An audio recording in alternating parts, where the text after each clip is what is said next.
네, 안녕하세요. 소마나스 웰빙 건강센터입니다. 오늘 벌써 팟캐스트 세 번째 촬영을 하게 되었어요.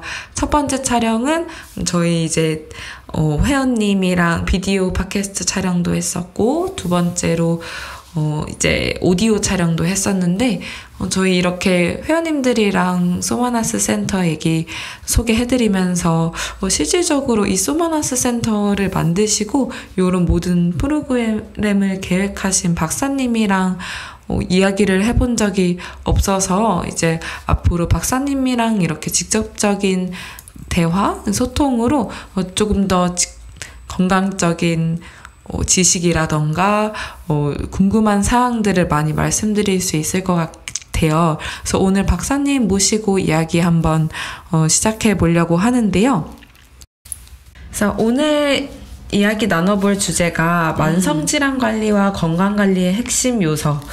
이것에 대한 관리, 성공 핵심 요소는 심리적 요소 파악, 이렇게 토픽을 잡아주셨어요. 네네. 그래서 이렇게 했을 때 만성적인 질환, 그리고 건강 관리 이런 부분에 대해서는 평소에도 좀 관심이 있고 자꾸 이제 신경이 쓰이는 그런 부분이기는 한데 이게 이제 심리적 요소랑 어떻게 관련이 있을지 그죠.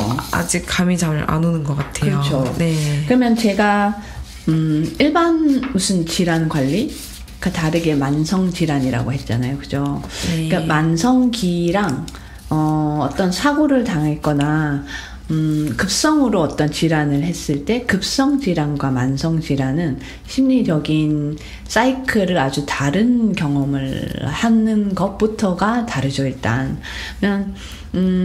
오랜 기간 질환을 앓고 있는다는 거가 만성 질환이거든요. 6개월 이상 그 같은 질환을 그 통증과 거기에 관련된 여러 경험들을 하는 것을 만성질환이라고 하는데, 일단 이것이 장기화가 된다는 것은 이 질환이 내 삶에 조금 더 깊이 들어와 버려서 삶의 여러 가지 영역에 영향을 미칠 수밖에 없다.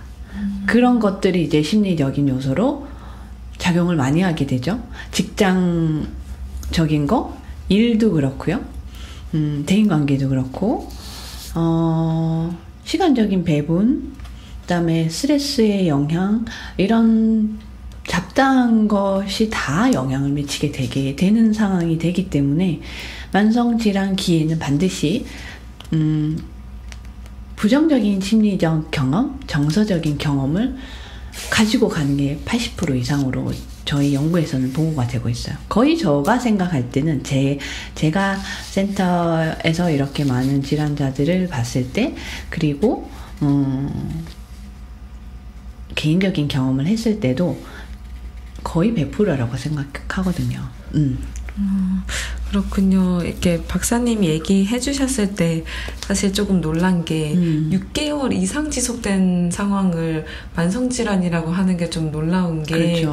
저는 만성질환이라고 해서 꼭 정말 태어날 때부터 가지고 있었거나 어릴 때부터 계속 정말 뭐 떨쳐낼 수 없는 그런 이미지를 가지고 있는데 6개월 이상이라고 하시니까 되게 많은 생각이 드는 게 그러면 저도 뭔가 작게 아니면 뭐 이렇게 짧게 가지고 있는 질환이 많지 않을까 생각이 충분히 들기도 하고요. 그렇죠. 네. 특히 근골격 질환은 90% 이상의 성인은 만성 질환기에 다 해당된다고 보시면 돼요.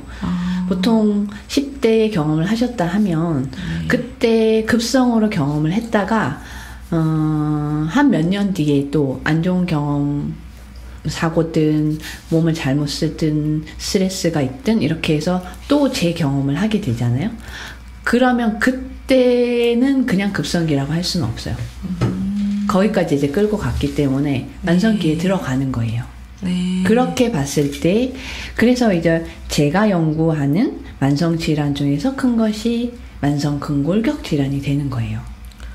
세계 인구의 거의 90% 이상이 성인 인구가 경험하는 만성질환 1순위가 근골격 질환이기 때문에 대부분의 사람들은 그것이 만성질환으로 개념을 하지 못하죠. 그래서 이제 말씀 잘 주셨어요. 만성질환에 내가 해당되나? 부터 이제 생각을 하셔야 돼요. 네. 많은 일들은 만성 근골격 질환이나 어떤 암 아주 중증의 그런 질환이 아니면 본인은 해당이 안 된다고 생각을 한단 말이에요. 근데 어떤 위험 같은 거죠. 지속적으로 그 위험의 패턴을 가지고 6개월, 1년 이상 성인의 어떤 삶에서 자기가 그런 걸 가지고 있게 된다면 만성 질환이에요. 그렇구나. 만성 질환이 글공격계 이렇게 얘기들 해주셨는데 글공격계 말고도 그러면 제가 20살 이전이라든지 이럴 때 뭐 심리적인 질환, 예를 들어 우울증 같은 거라든지 그렇죠. 아니면 정말 위염이라든지 아니면 제가 어깨가 또 되게 아팠던 경험이 있는데 이런 게 지나가는 게 아니고 다시 저도 성인이 되면서 올 수도 있겠다 생각이 들어요. 그럼 맞아요. 그럴 때 만성이 되는 거군요. 그렇죠.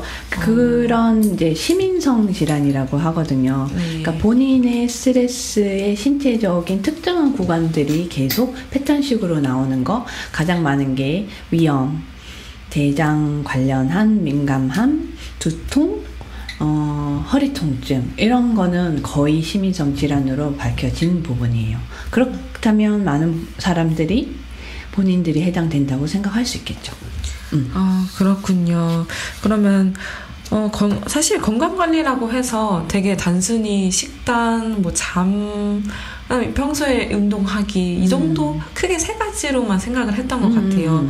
그런데 오늘 토픽에서도 얘기해 주신 게 그냥 일반 건강관리가 아니라 만성질환도 관리가 돼야 되고 그게 이제 심리적이랑 연관이 있다 이런 거를 말씀해 주시려고 하는 것 같아요. 맞아요. 그래서 이런 것 자체가 전체적으로 되게 흥미로운 것 같아요. 네. 물론 이거 관련해서는 굉장히 깊이 있는 여러 이론들이 있고 여러 연구들이 있고 이걸로 워크숍이나 트레이닝을 한다면 오랜 기간 동안 해야 되는 복잡한 연구 분야이긴 해요. 하지만 이제 일반인들이 좀 듣기에 내가 해당되나 그리고 내가 도움을 받아야 되나 어떤 식으로 도움을 받아야 되나가 저희가 이 오늘 하고자 하는 주제이기도 하잖아요. 그래서 최대한 조금 이해하기 쉽도록 제가 설명을 하도록 노력하는 건데 예를 들어서 저 같은 경우도 그래요. 만성 근골격 질환 중에서 저는 이제 목이 15년 이상 질환을 가진 사람이고 근골격 질환의 이 퇴행성 질환 관련된 것들은 암이랑 똑같이 평생 죽을 때까지 가져가는 거예요. 그죠? 그리고 그것이 다른 종류의 중증의 어떤 질환, 암처럼 이것이 더 이상 악화되지 않도록 하는 것이 최고의 성공적인 관리예요. 그리고 이제 심리적으로 어떻게 내가 해당이 되냐 볼 수 있는 한 가지 예를 들자면 이런 만성질환을 가지신 분들의 아침에 눈을 떴을 때부터 밤에 눈을 감을 때까지 이들의 스케줄을 짜는 중심에 있는 것은 질환이에요. 이 질환의 통증이 아침에 일어났을 때 있나 없나를 자동적으로 본인이 체크를 하고 거기에 따라서 오늘은 좀 컨디션이 괜찮다 아니면 오늘 통증이 있다 그러면 통증을 없애기 위해서 병원에 스케줄을 잡든지 마사지를 잡든지 본인이 알고 있는 여러 가지 노하우들을 먼저 잡아요. 네, 그래서 오전에 일어나서 그렇게 본인의 질환 관련한 것을 제일 먼저 느껴요. 몸으로 먼저 느끼기 때문에, 그죠? 그래서 통증이 있으면 거기 따라서 관련된 그런 기관들의 컨택을 해서 먼저 스케줄을 잡고 그 다음에 그날 뭐 미팅이 있다든지 아니면 외부 일이 있다든지 또 다른 사회 활동 같은 거 있는 것은 최대한 줄이려고 노력을 해요. 그러면서 만성질환기에 들어오면 그 전에 비해서 굉장히 사회관계가 좁아지게 되고 그래서 사회관계가 좁아지게 되면 우리 인간은 우울이나 불안의 그런 신경 전달 물질들이 더 많이 분출이 되고 그러면서 완전히 심리적인 사이클로 들어갈 수밖에 없게 되죠. 그렇게 되면서 자기에 대한 몸에 대한 통제도 줄어들기 때문에 자신감도 줄어들고 무기력해지고 움직임도 적어져요. 운동도 덜 하려고 하는 것이 사실은 가장 취약한 점이라고 볼 수 있거든요. 그래서 심리학과 운동 재활, 질환 뭐 이런 거랑 관련된 다른 심리학 분야는 스포츠 심리라든지 재활 심리 이런 분야가 있지만 건강 심리랑 결론적으로 제일 크게 차이가 나는 점은 질환에 대한 본인의 복합적인 것들을 볼 수 있도록 저희가 도와드리고, 그리고 그 사이클에서 나올 수 있는 다양한 기술과 교육 등을 함께 경험을 하고 독립적으로 본인이 자기가 인생의 주체가 돼서 질환에 이끌리지 않고 삶의 계획을 하고 삶을 살 수 있게 풍부한 삶의 질을 할 수 있는 것이 건강심리의 목표이기도 합니다.